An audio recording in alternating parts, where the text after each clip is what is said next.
Listen up. Here we go. Rap Radar Podcast, Elliot Wilson. Let's be that. B-Dot, what's up, baby? Good.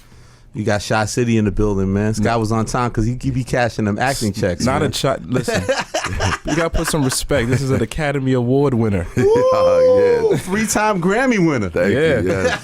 Yes. Give thanks. What's The up? price just went up. Comments here, man. What up, baby? What's up, bro? How you? Yo, we Feeling blessed to good. have you here, man. You was in rare form not in rare form, back in that music form last night, man. We had a little private. You had a private listening for certain select folks, and thankfully me and B-Dot were invited, man. You seem inspired again, man. Man, the music. Man, I'm inspired, man. I just feel like hip hop is. I love hip hop so much, man. I love music, and I feel like it's so much to say. I'm inspired because it's a lot of great art out there too. Just not even just only from the music standpoint, but just for me, like seeing Hamilton, that play Hamilton was inspiring to me. And Ta-Nehisi Coates, his book Between the World and Me is inspiring to me. And I've been going, just reading. I've been reading James Baldwin and just being like, man, it's so much stuff we could do with this art form. So I've been like, I just got really sparked up about it. But even with the title, what's inspiring that? Yeah, Black but- America Again. Black America Again is really, for me, it's obviously seeing so many things going on, but it's really about us writing a new story. Like I thought about Black America Again because I was looking at the repetition of things that happen to black people in our country, like over and over, from just the lack of value of our life, of our lives. And what made me think of it was I was watching Straight Outta Compton, and the Rodney King beating made me think about Eric Gardner, and then my mind went to a lot of the other brothers and sisters who lost their lives, and I was like, man, it's just a cycle. This was going on in the 90s. Yeah. It was going on in the 60s. It was going on when we first got here, like whether it was, through slavery, just the way they treated us from that perspective. So that's where Black America Again came. It was that cycle. But I also was saying, we're going to write a new story now. That was my whole perspective, was like, okay, what's the new narrative? Like, that's why in one of the lines I say, brainwashed in the cycle to spin, we write our own story, Black America Again. So that's the title of the album. It's also showing just the black expression, black art form in a way that's like, we do so many different things. It's not only about protests or fighting. It's love, it's hip hop, it's just culture. But it feels like you preluded to this title and this whole concept on your previous album. Like, one of my favorite songs that you have is Black Maybe. Yeah. And it seems like that same kind of content that you're talking about is kind of represented in this new project. Yeah, I definitely feel that that's the spirit of it. That Black Maybe, the people, shoot, point blank, Gil Scott-Heron and Marvin Gaye and Bob Marley and Public Enemy, all that music that has a certain consciousness to it, but is great music. Yeah. That's what, for me, is like what I strive for, what I want to achieve with the music. So yeah, and I wasn't, and I felt like it was necessary for me to talk about blackness right now, and not just in a way that's like I said, it's not only one perspective of blackness, but Yeah. How do you balance it though? Because your acting career is flourishing. Like, do you have to kind of cancel certain things or put certain things on hold to lock in the time to focus and get the music down? Well, this was the first time I actually started writing an album while I was in a film. Like, I was acting in the film, but I just think I was Getting them bars off. Yeah, I was so inspired, man. Like, it was In the trailer, getting them bars. But I think what I realized is when I'm really passionate about something, I can do it all. I can do it all, and I just focus my time, be on time, and just take care of my business because I'm passionate. I'm like I can't wait to get to the studio. I can't wait to rhyme. Like, I'll be looking forward to saying my rhymes, but then again, I feel just as passionate about like a great scene too, that I get to do as an actor. I was last night's listening. I don't know if you noticed, B-Dot said he'd play the song, and then right after that, he just spit the whole verse from the song. Right Make after sure he you played heard the song. it. Yeah, I want to make sure you hear it and stuff. Man, I've been places, man, where I'll be like, man, I'm just gonna say this rhyme for you. I feel that type of hunger and passion within this music and within what I'm writing. So like, I've been at a church and said Black America again. I just was in a classroom with some kids like they was 8 and 10 years old. I was spitting rhymes to them, Black America again, and they were understanding and digging the lines. I was like, yo, this is why I do this. But know? even on the I was gonna say on the title track you have Stevie Wonder on there. And it seems like Stevie's always been a reoccurring theme throughout your whole career. Like you said, you bumped into Stevie at the Grammys. You know what I mean? So like, how was that hooking up with him for that? And that was like a how do you ask for that? How do you get Stevie on your record? Yo, Stevie, I need you, man. Come on. Exactly. I mean, it's like I've been talking to him when I really did bump into him at the Grammys, and when he first you know, even knew to acknowledge that he knew who I was just like, man, Stevie Wonder knows who I am. That's a big accomplishment in life. No doubt. But we stayed in contact to a certain degree, and then he called me one day and was playing this instrument and singing a song on the phone, and was like, man, I'm writing. I was like, man, I want to come by the studio and play you something. So I went by his studio, and I knew Black America again was a song that I would love for him to be on. I played it and was like, man, it's the song I want you on. And he was like, he really liked it and was like, well, what is it? And I explained to him at the end. I was like, this is us writing a new story. And then he just started singing, we writing the Black American story. And I was like, damn, this is Stevie Wonder. and he laid it, man. He laid his vocals down, and I just was like, for me, it was like almost like a full circle, because his song, as a kid, I remember having this record, Hotter Than July, and he had the song Happy Birthday. I used to play that song a lot, and that was the song he did to get Dr. King's birthday to be a national holiday. And it was effective too. It was effective, and I was like, man, for me to get him on a song like Black America again, that song is, for me, like a call to action song, you know. So it was like full circle for me to have him. And it ends really pretty too. I like the instrumentation at the end. It's really nice. Thank you, man. We had Esperanza Spalding playing bass on that, and Kareem Riggins and Robert Glasper both produced that. So that's Robert playing piano at the end, and this guy named Patrick Warren did a string arrangement. You know, that's beautiful, man. We just making music. Yeah, you kept bigging up that guy Kareem Riggins. Like, so he helped you build the foundation of the album. Yeah, he produced the whole album, and he's one of my good friends, but he's been a musician that's been around me for a long time, man. He started my first band, and he's a jazz drummer, a drummer initially, but he's also a producer. So he was like from that Jay Dilla family. Like he kind of came under Jay Dilla in a certain way because he's from Detroit. But I knew him through music, and he's produced on some of my stuff before, but never a whole album project. You really lock in with so many different people at times. You No ID, the Neptunes, the Kanye. Like you look at your catalog, to everybody, you'll just lock in with that one tone of this album with one main producer. Why do you do that? Seems like it's more of like a traditional style, like way LL would get in with Rick Rubin. Like, why is that important to you that you don't, to me, spread it out too much with different production when it comes to one project? Well, usually I think it's because I hit a vibe with the producer, and once we get that sound and got that direction, I feel like when we create that vibe, I want people, when they put that album project on, to just be able to go there. Like, it's like a movie in a way. When you watch a movie, you should be able to just be engulfed in that movie and just be able to like let your imagination go. And I think when I work with one producer, we able to create a sound that lets people just go to that sound and be like, okay, I'm in the mood for this. Even if we have different like colors or energy on the album, which we will, you know. That's why I do a love song. I do like a song called Pyramids. It's like straight raw rhyming, you know. And we sample ODB on it, or you know.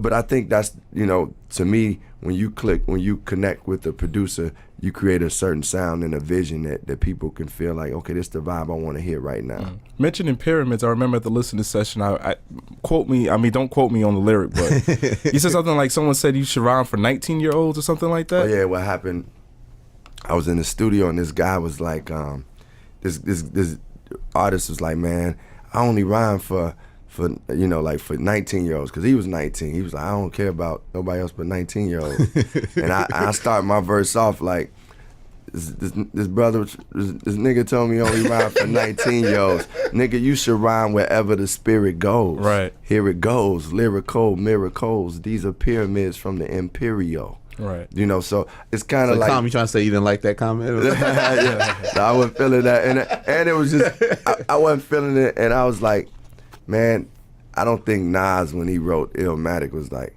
man, I'm only writing Illmatic for 19-year-olds. Yeah. You know, like when you write music, you know, I don't think about like, man, this is for only this age bracket. I was listening to Michael Jackson when I was 7 years old. He was 20 something. You know. There you go. You know, it's like, to me, when you create art, you just create it from the heart, created it to be as dope as possible, and it reached the people that it reached. Why do you think that happens a lot? The new generation seems to challenge it, and there seems to be all this controversy about, you know, how much respect should they pay to the brothers that came before, you know what I mean? Yeah. And be educated. Like, it seems like there's now a lot of rebellious spirit of the new generation. Yeah. You know, what's your take on that? Yeah, I mean, I understand the rebellion, because hip hop is, and young, when the youth, you know, the spirit of youth is rebellion and you know, standing up for certain things.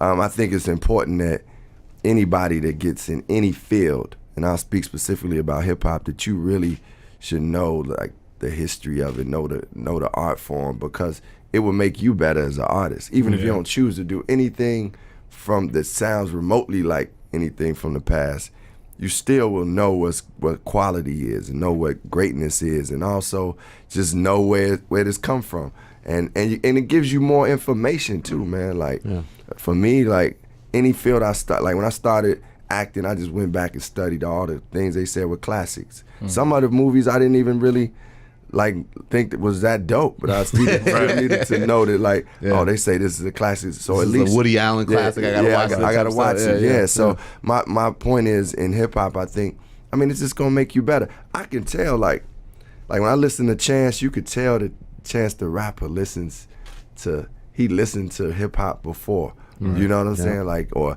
even J. Cole or Kendrick, you could tell they got a wide spectrum of what they've listened to, and that just enhanced them as artists. Yeah, Absolutely. And it seems that you've been one of the most celebrated OG artists to embrace the new guys, you know what I mean? Put them on your album cover. Yeah, exactly.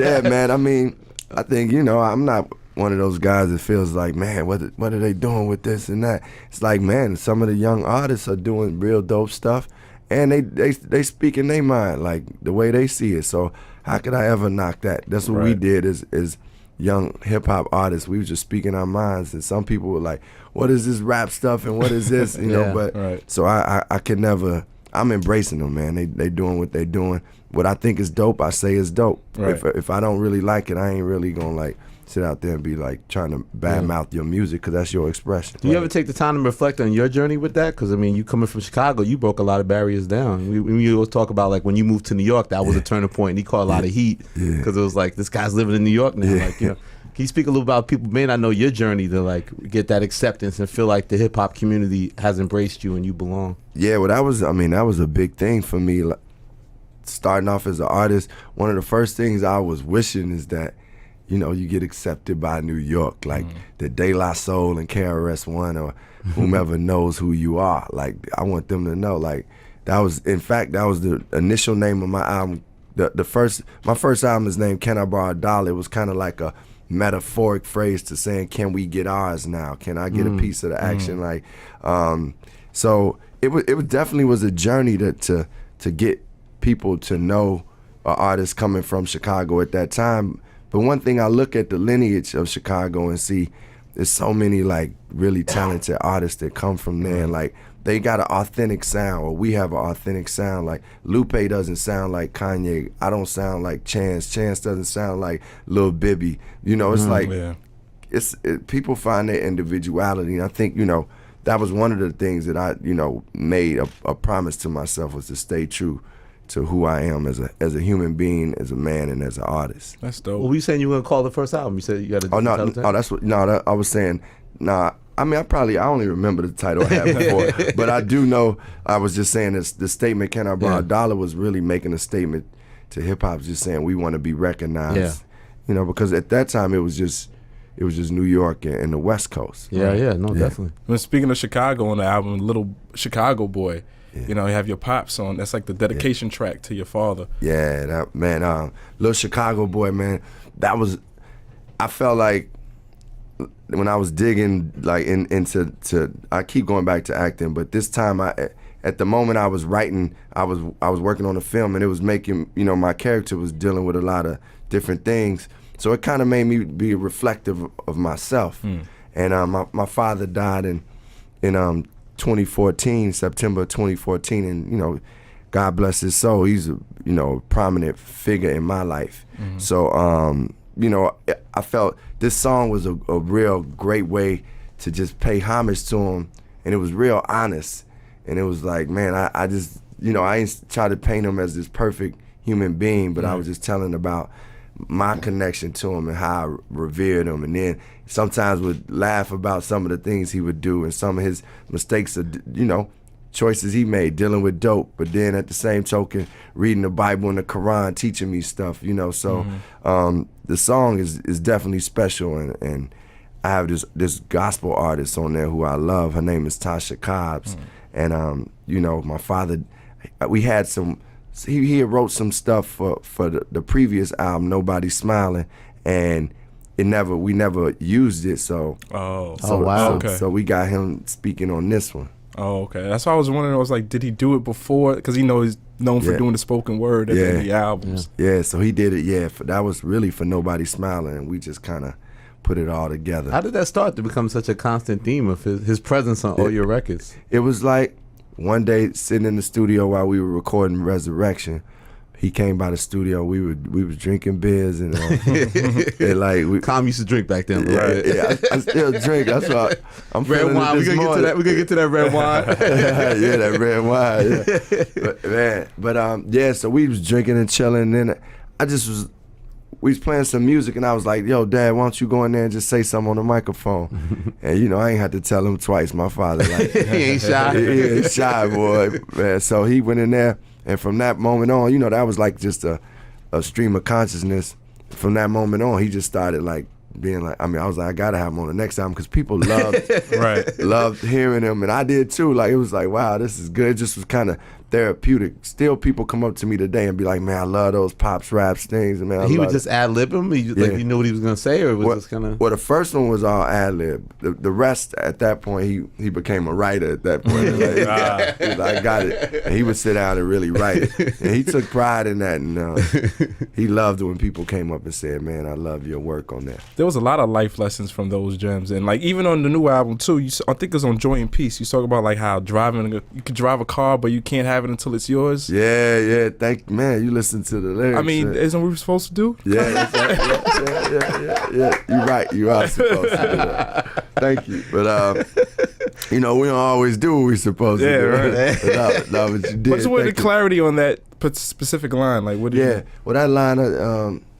You know, I was just talking about how you could buy certain things, but until you kind of produce it, you really don't own it. Like, you know, like it's like, you know, because we do still put a lot of value in just, you know, having some foreign car or just having this material thing.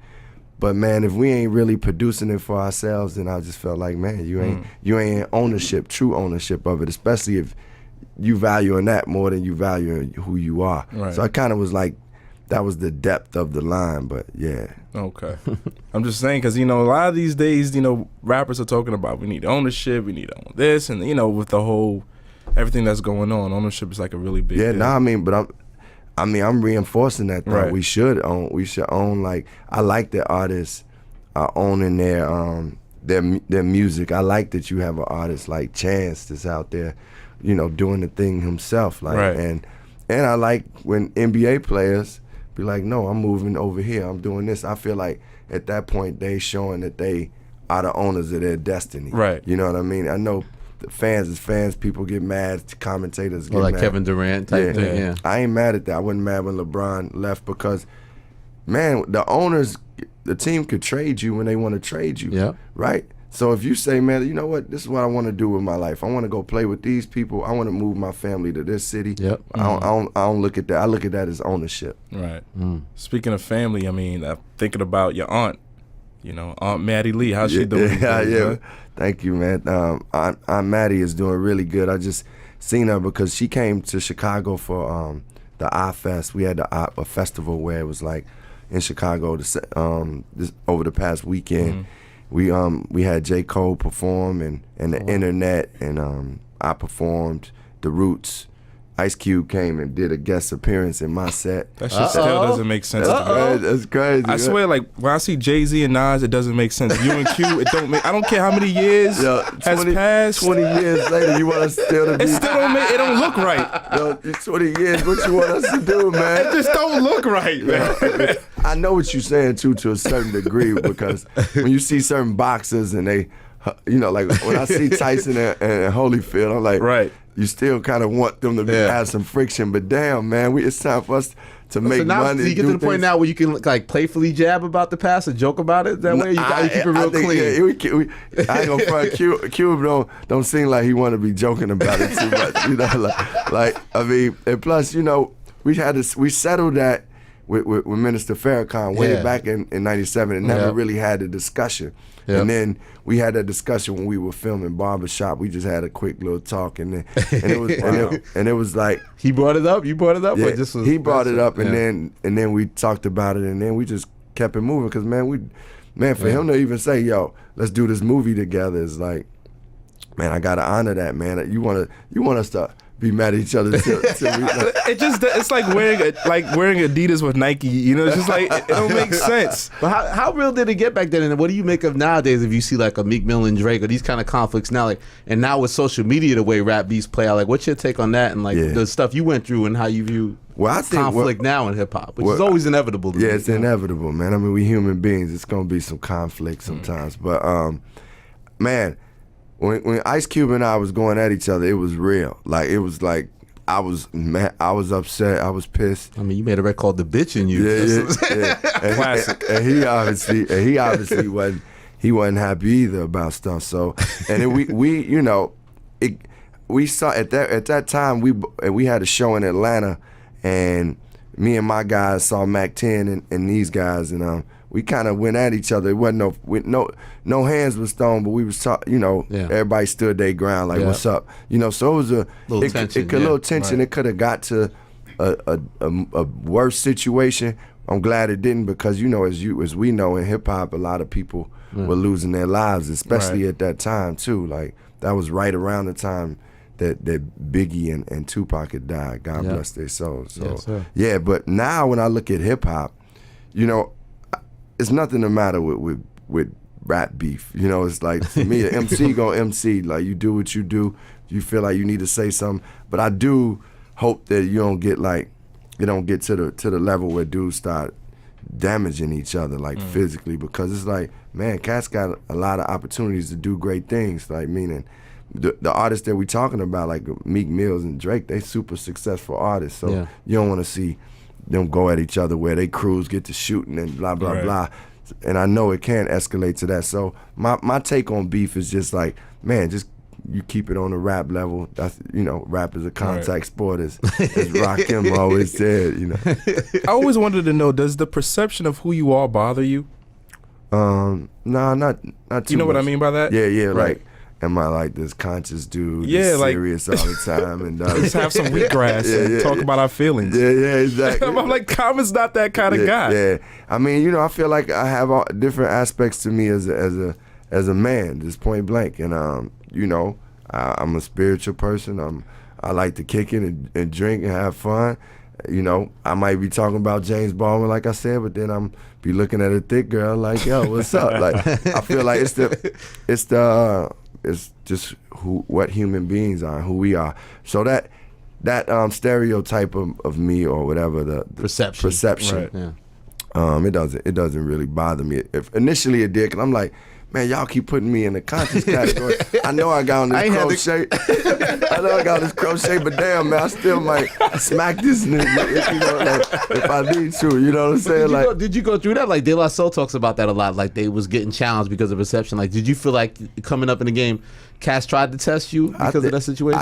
I think, honestly, even Ice Cube, the situation was like, there you go. It was like, I'm gonna get at him, you know, this hip hop dude right here. I mean, like one of them hip hop, probably just backpacker guys. Yeah.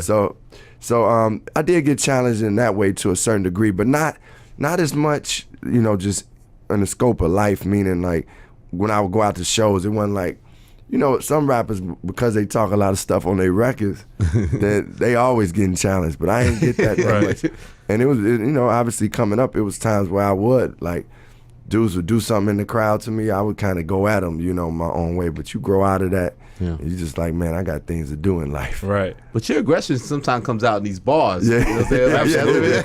Yeah. But I think, you know, I was just talking to one of my friends about one of the best things that rap has been for me is like a way to just express all that I am, you know. Even some things I used to, I wouldn't say when I was younger, I would say it through raps. Now as a man, I pretty much say what's on my mind. But yeah, I mean, that anger does come out, or just that aggression, as you said, comes out. Are those like more fun records to make where it's just bars? And man, them fun, man. I love like what in your catalog reflects that, you think, like those type of records that you said what in my catalog? Yeah, songs that really reflect like you just going in and just like. I have a song called Hungry that was on one day. Hungry. You know what Hungry also? The Weeknd song, Tell Your Friends It's the Same sample. Yeah. He used it way back then. Right. Yeah. Hungry's one of my slept on favorites. Yeah. Thanks, man. Yeah. That song, and on a new project, the song Pyramids is like you go in. Yeah, it's one of those, and you know, songs like I think The Sixth Sense, but The Sixth Sense was more like going in like kind of like on some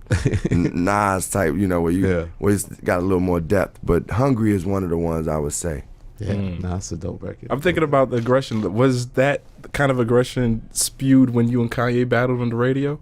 Yeah, you know, the thing that distracted my aggression when me and Kanye battled was I was drunk. I was drinking. I was drunk, so I was like, I wasn't like all the way present enough to be like, I'm about to kill you, you know, like damn it. My mindset wasn't all the way there. But plus he was my guy, like he's my guy, so it wasn't like I still was battling to win, because he, even at that time, he would always be like trying to challenge me, like, because I'm you know, I'm like I'm out of Chicago, I'm out like like you said, I'm the champ. They like Kanye would come to my basement, and him and his guys, and be like, every time they just want to battle me. I'm like, all right, because I enjoyed it though, you know, right. And even at that point, Kanye actually was really a good freestyler too. Speaking of Kanye, I always wanted to know, why didn't you have any ego signing under Good Music? I mean, you were already on, you know, comment like. I just thought it was, you know, to me, like there's no need for ego when you connecting with somebody that, and y'all could really like lift each other up. Like he was able to lift me up as a producer. He was one of the best producers I ever worked with, because he is able to like not only make super dope beats, but he like says, look, let's do the hook like this, or you can rewrite that rap, you know, like. So him as a producer was, for me, he was bringing something special to the table, and I knew I was bringing something special to the table, so why not join forces and be able to be under his label? All it did was benefit both of us, really. So when you started first working on the B album and all the sessions, you just felt right away that there's magic here in this situation? Yeah, I did. Like he made the song The Food, and I was like, man, we can, because the way I was writing to it, I was like, oh man, and it just felt like home anyway, because he, not just Chicago reasons, but he had a soul sound that was like just that soul that I really love, like pianos and instruments, and you know, but he would chop them up, and it was just hip hop the way I enjoy and I love to write, and I write my best to. So it felt like home. And you know, I felt too that we started to develop obviously a certain chemistry too, just working. Like as we would be in the studio or just traveling and going around with each other, it just was like, man, it was, you know, that unspoken thing is like once you play on the court with somebody enough, you kind of, you know, they spots, you know where to hit them. And it was that. And we both challenged each other because I would also be like, nah, I don't want that beat. That beat ain't like he might make. So four. you said that the one Common passed on the beat. What was the one? Graduation? Yeah. You really passed on that beat? I passed on that beat. Man. I was telling one of my guys, one of the beats I passed on that I regret, but is the song he did called "Heard 'Em Say." You remember that? Of course. Yeah, that was your beat. He made that beat. He made that beat for me in the studio, and he was like, "Rosh, you want this?" And I was like, man, it's cool. He's like, you sure? He's like, you want this? And he gave me about 30 seconds to think if I wanted it. Usually I could sit with him. And I said, it's cool. He's like, man, I'm taking this. I'm a rap. And he wrote the song in about 15 minutes. Wow. And I was like, can I get on the remix? yeah, I know, exactly. I can hear you on it too now. Yeah. About it. But you know, that was one of them things y'all gonna say, yeah, sure, you better say it like that. But it was one of those things like that song was meant for him. Yeah. For me to see him create that beat and write the whole song in 15 minutes. Like, it was magic. It was magic. Yeah. It was for him. So going back to the food, I'm saying 'cause you debuted that on Chappelle. That was also like a great TV moment. Like, how did that come about? Like, you was gonna do the new song. Yeah, we were like, Chappelle was like, okay, you know, come on to the show. And when we was figuring out what, like at the time, that was really one of the only songs I had that was new. Like, cause we were just starting on the album. The Food was the first song we did for the album. So I was like, man, I got a new song with me and Kanye. And he was like, you know, and this was, Ye was obviously starting, that was the beginning of like, that was 2003. Yeah, he was brand new. People could feel that, his energy, cause he was all on these other songs too. But man, I remember us getting to his set, and they had us like, they wanted us to film in this like little like chimney. It looked like real earthy, like you said. That perception of Common. Perception of Common. It was like real earthy, in a like fucking cave. Yeah, exactly. With trees and incense around it. The Rainforest Cafe. Yes, you know. So, but then we saw, man, it was a kitchen in the same place. So we was like, we're gonna do this. The song is called "The Food." We're gonna do it in the kitchen. No, you really acted out like going to the sink. You remember like Kanye's fake washing dishes and shit. Like, we was kicking it, man. That shit was fun, man. And then you kept the live version. Why'd you put the live version on the album? Yeah, I mean, that's TV version. Yeah, every time we would listen to the recorded version, it didn't have as much life as the live version did. Just the energy of it. Yeah. And you know, I always like albums where they give you something, some type of other texture to it, like you know. So to have a live version on the album was dope, and it just sounded better. One more thing on Kanye, I think it's dope that you guys have a Grammy for a record called Southside, like the irony. Isn't that crazy? You know, and that was just a commercial in the beginning, right? When you first worked on it or something. Yeah. Well, what happened was no, it was we actually, it was a song we already had, but when the NFL they were doing, the Bears were in the Super Bowl and they wanted to use that song, so we just redid a version for the, you know, like the Super Bowl, kind of doing it for the Bears and stuff, giving some Chicago love. But it was real dope. I couldn't believe we won a Grammy for Southside, because it was like, that's just a back and forth rhyme joint, like, you know, and I was like, man, we won a Grammy for that, because the year before, I was nominated for 4 Grammys and didn't win one. And I was like, so for us to get one for Southside the next year, I was like, man, this is incredible. Like, wow. Did you feel that same way, obviously, when you won the Oscar too? Like, I gotta say that was like, it was like another level, to be honest, because man, it's just Oscar.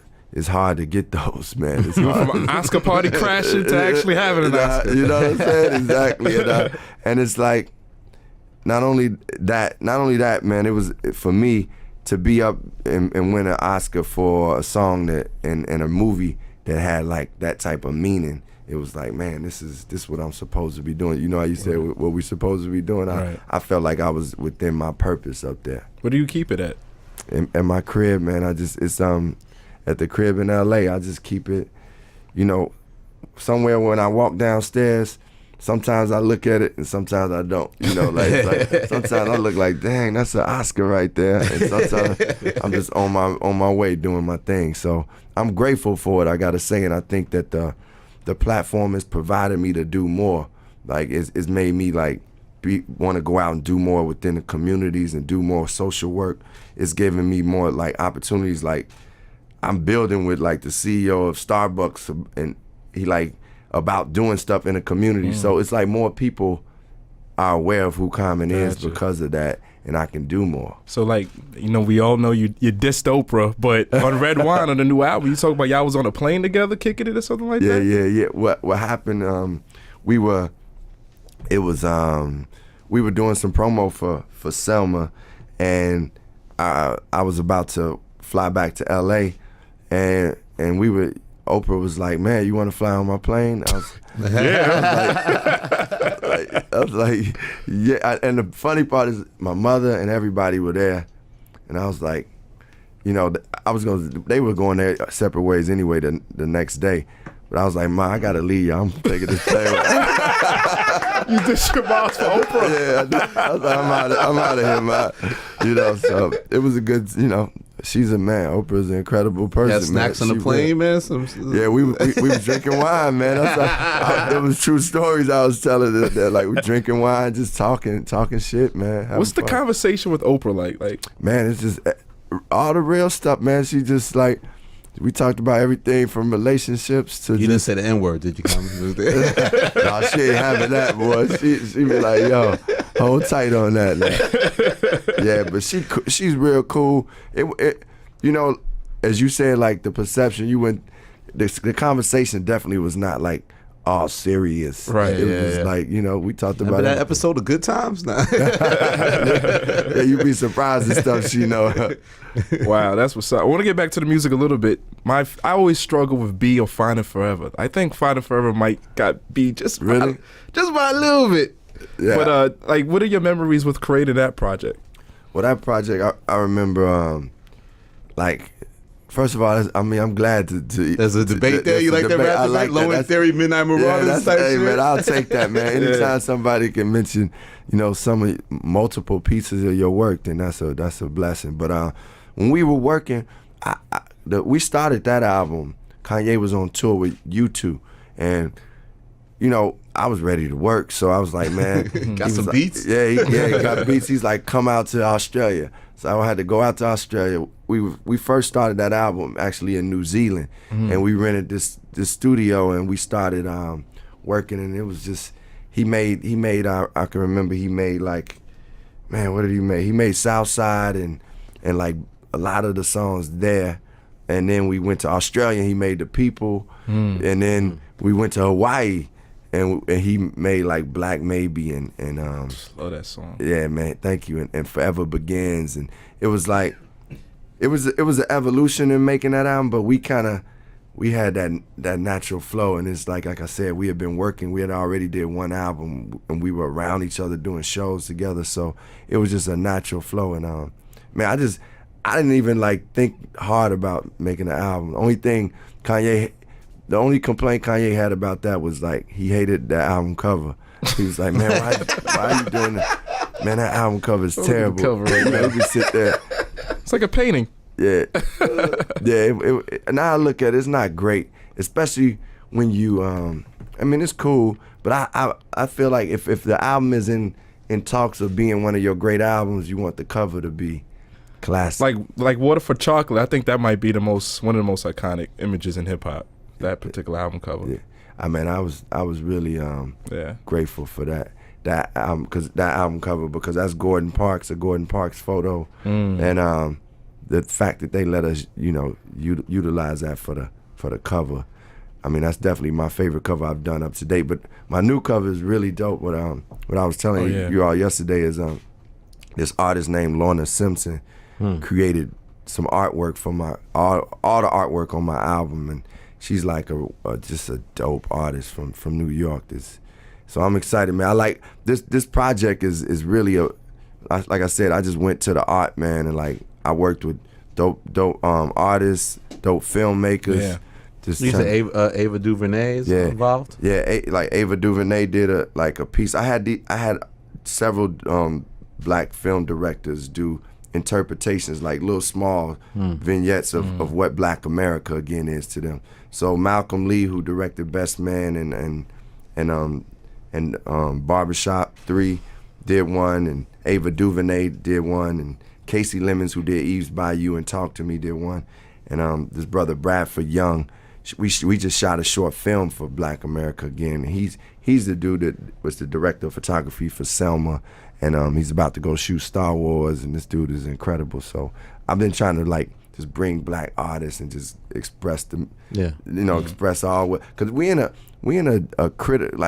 time in history where people will look back on this time and be like, man, there's a lot of things happened during, with all this All going the on. passing of people Yeah. this year and all, Yeah, it's a critical time in history and a rich time in history. Meaning, like the arts is offering a lot of dope stuff. So Mentioning Rich, one of the things that stick out in my mind is like on the Invocation, you talk about like how you could have had a Diana Ross sample, but you do it for the music. Like, why do you struggle with commerce versus just, I guess, artistry, or just like the famous, I rather common sense, that whole dynamic. I think especially at that time, I didn't know how to stay as true to the art and still go out and really, really be successful financially. I definitely didn't know how to combine those two. And I still believe that if you stay true to what you do and stay within your purpose and stay true to the art, then the riches will come. And that's just my belief and idea and way of life. So now I do believe you can combine the two, but it's just like you still have to stay true to it and find just dope ways to get out there with it. Yeah. And expand yourself in ways that are authentic too. Like nowadays I speak at colleges. You know what I'm saying? I'll speak at certain corporate things, but I'm not going to make some music that I don't like. I'm not going to even do a film that just for financial reasons. Right. Yeah. Makes sense. How have you become like a better businessman through the years, you think? I mean, first and foremost, paying more attention to my business. Initially, I just wanted to be the artist, just going around and thinking this person can handle, this person gonna handle it, so let them handle it. Man, after a while, I was like, man, I'm 34, 30, and I don't have the money that I could have. I'm still like out here performing to pay bills. And I mean, of course, my expenses had went up. I had more money probably than anybody I grew up around, or Yeah. But it still was like, you got to know how to make money for you, and also save money and find things to invest in. So it just started. I think it came along with the evolution of who I am as a human being, as a man. Like saying, man, I got to be responsible. Yeah. When did you start taking acting seriously? Like, when did it become something that you felt like you really could have a career in it? I really 2000 and at the end of 2000, after Like Water for Chocolate, I was like, man, I want to do something else. Like, I just felt like I hit a ceiling musically, and I was like, I don't know what I want to do musically, and I was like looking for some other artistic expression. I went to acting class because I was like, man, a friend of mine had introduced me to this acting coach, and actually my A&R at the time introduced me to this acting coach, and I went to acting class, and I was like, this is what I really want to do. I really love acting. I grew up, loving theater and movies, so it was like, man, to be able to participate in it, I was like, oh, I really can do this. I felt like I had a trajectory to be able to be a good actor and a great actor at one point if I work at it. So I started to, and from 2000 into 2000 to about 2004, it was just acting classes. And Wow, 4 years. Yeah, and then it was just like going on auditions and continuing to go to acting classes, which I still go to acting classes. When I go back to LA, or if my teacher's in LA or New York and she's having a seminar or classes, I'll go still. and I still work with the acting coach because it's like any craft. You got to continue to get better and work and sharpen things, and you know, you don't know everything. We gonna continue to learn forever. So I mean, I've been taking it serious since then. When did you start feeling like you're good? Like, I'm a good actor. I started to feel that like maybe last year. Wow. To be honest, like Really? yeah, that's when I started within myself being like, you know what, I'm actually starting to have more fun with it.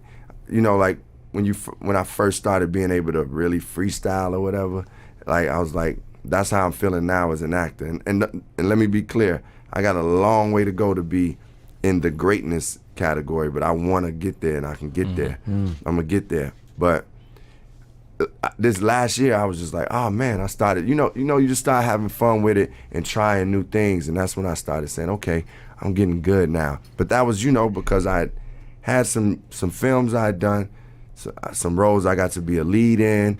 I did a television show called Hell on Wheels, which was like, different time period. And when you work that often, you inevitably gonna get better. And I continue to study, so. I love that scene in American Gangster when Denzel goes and shoots old boy in the head. Oh yeah. And you're just looking there like, what the? Yeah. Yeah, that was man. That was one of my best experiences shooting a movie, man. Just because being on the set with Denzel Washington and Ruby Dee. Wow, yeah. And like, man, we had a real dope click in the work with Ridley Scott. It was like, and we was up in Harlem, and they really recreated the 70s, man. Man, that thing felt so authentic, man. We were everywhere we walked. It was those cars, Right. We obviously had on those clothes, and everything around us. Cause Harlem, though obviously Harlem is new, it still has some of the old textures to it. Right. So it was dope, man. That's a good thing, man. And I think you're shooting a new movie with Azalea Banks or something like that. Well, I shot one with Azalea Banks that the RZA directed. Oh, wow. And, what's that like? It's dope, man. He it's funny having him direct you though, because he started doing some of his like not Wu-Tang, but RZA answers like boom, boom. You know what I'm saying? Boom. Yeah, so we gonna get that boom. Yeah, I want you to put that. No, but think about this and then boom. I like, all right, man. You the RZA, I got you. But yeah, that movie, it looked like Azalea did a real good job. RZA definitely was a dope director. And I'm also in this movie called John Wick 2 that's coming out. Wow. You like that? I love Fish? You excited, John Wick man? was a good ass movie, man. John Wick was a All good about a ass fucking movie. dog. Could you believe that? Can you believe that? I was like, when I watched it, I was like, okay, what is this movie gonna be? Man, I honestly couldn't stop watching it. I was like, yo, this shit is dope. Yeah, it is. I'm excited about being in John Wick 2. And when is that coming out? Like, It's not till February, but man, it's dope. oh man, we gotta go to premiere for that one, Elliot. Yeah. Put on your good clothes, man.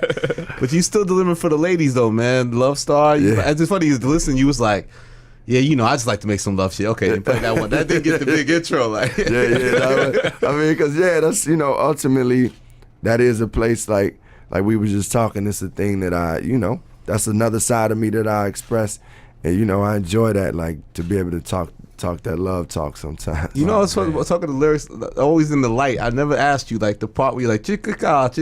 Like, did you have lyrics there, or you just was it a mistake, or why did you decide to end the verse with that? I hadn't wrote the rest of I hadn't finished the verse, so I was like, I just was recording it. I was working, just recording it, and because I didn't finish the verse, that was just kind of like the rhythm I just did when I was saying it, just to have some, space there. Yeah.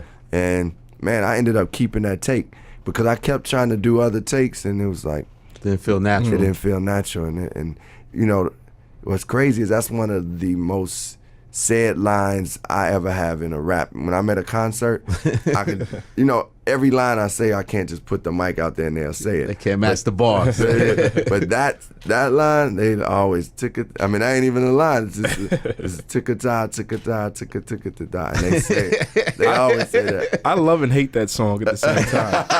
You know why? It's a great song, but light. But it's like when you hear it, it's stuck in your head all day. Oh, it's radio. like, It's radio. yeah. Was that like your first big like super radio record? Man, that was my first record when I got to radio. I saw a change in my career at that time. Like that was the first time I can remember like where I was performing and it was like young kids singing my song. Like I remember little black girls coming up like, yo, we love the light. And I was like, damn. Like, cause cause it ain't like they was coming up to me like, yo, Resurrection. Resurrection. Oh, hungry.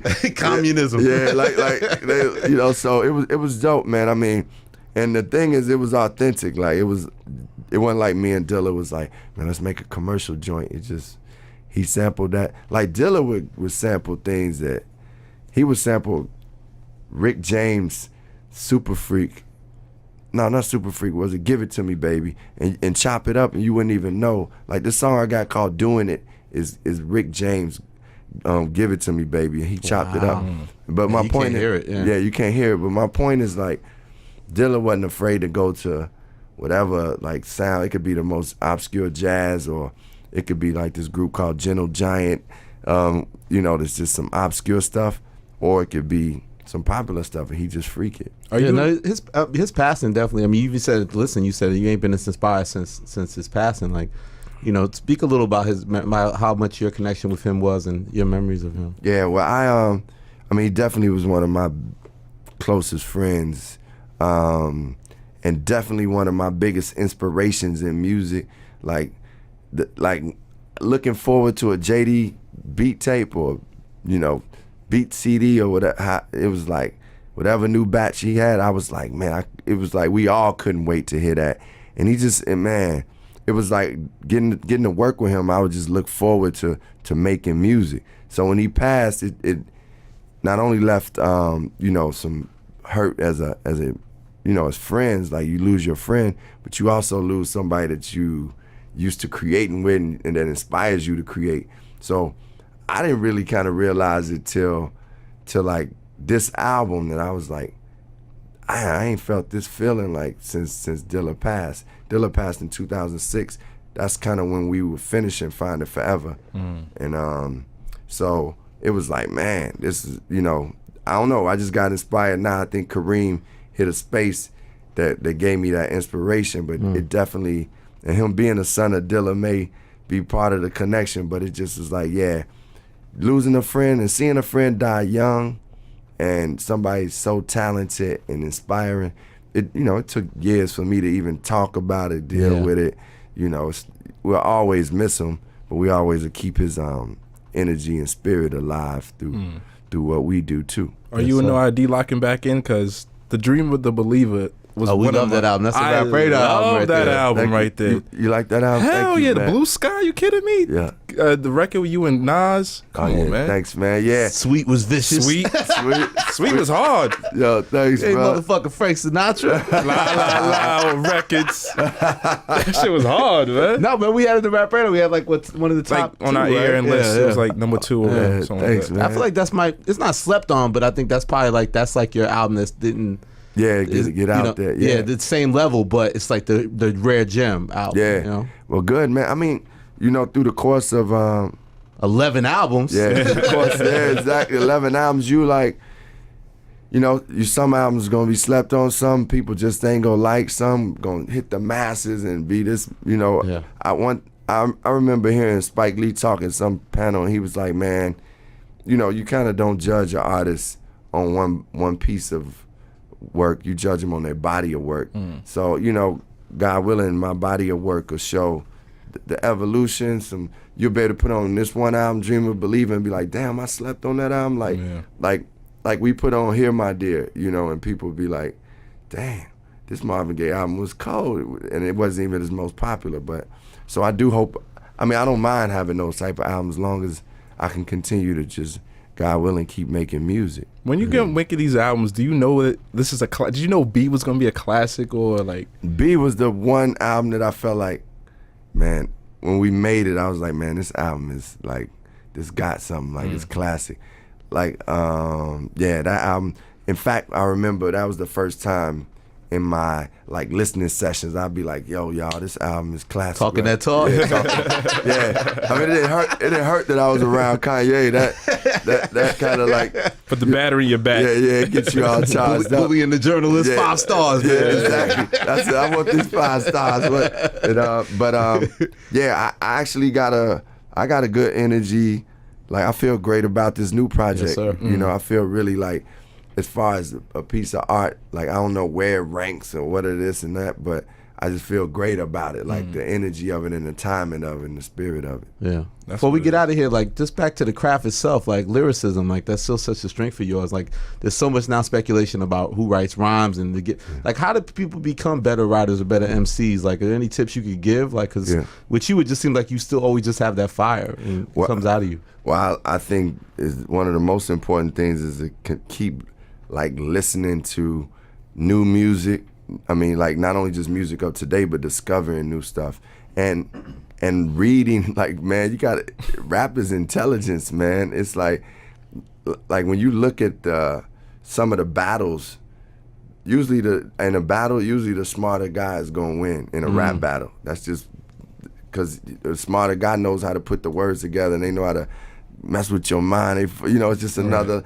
You got to stay smart with it. Like, man, being influenced and reading other stuff and like think about rap. Like, man, I be thinking about raps like how people look back at Dr. Maya Angelou poems or Langston Hughes poems or Dr. King's speeches. I be like, man, can I put my rap down on a sheet of paper and somebody be like, man, this is something like that will be here forever. Like, this is like timeless work, like American art, Black American art. Like, so my thing is, you gotta, to be at that level, you gotta like get in touch with those things that are at that level. Like, whether it is some writings from Amiri Baraka or something, you gotta discover, man. You gotta keep learning, and then listen to the top dudes. I be hearing, I mean, I listen to Kendrick, I listen to Chance, I listen to Andre 3000, and be like, man, these dudes is doing some good stuff, man. So that's inspiring for me too. Then I go back and listen to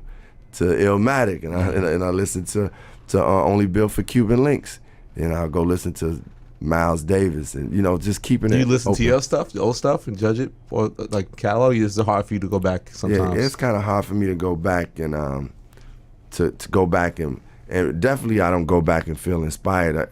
Most of the time I go back and be like, damn, I could have did that better. Yeah. It's like looking at an old picture of yourself. You be like, man, I was just kind of crazy on this. You know what I'm saying? Like, you be like, damn, my style done got better or something. Or even if it ain't better, for you in this moment, it feel better. Feel good. So, but I mean, I will say it's certain songs that I've heard from past albums that I'm like, man, we really hit one on that. Like, that joint is raw right there. So sometimes I feel that, but overall, I don't listen to my own stuff too much. Besides the written word, like this vocalism, like flows and stuff. How do you get better at that? Like, do you remember when you could first figure out how to count bars and those kind of things? Yeah, I mean, that was kind of around the time of Resurrection. Like Resurrection's when I started learning really what bars were, like, and starting to, even though I didn't do a lot of song structure things, I started learning music more. I think you get better. For me, I get better by just getting beats and just rapping to them and finding different styles.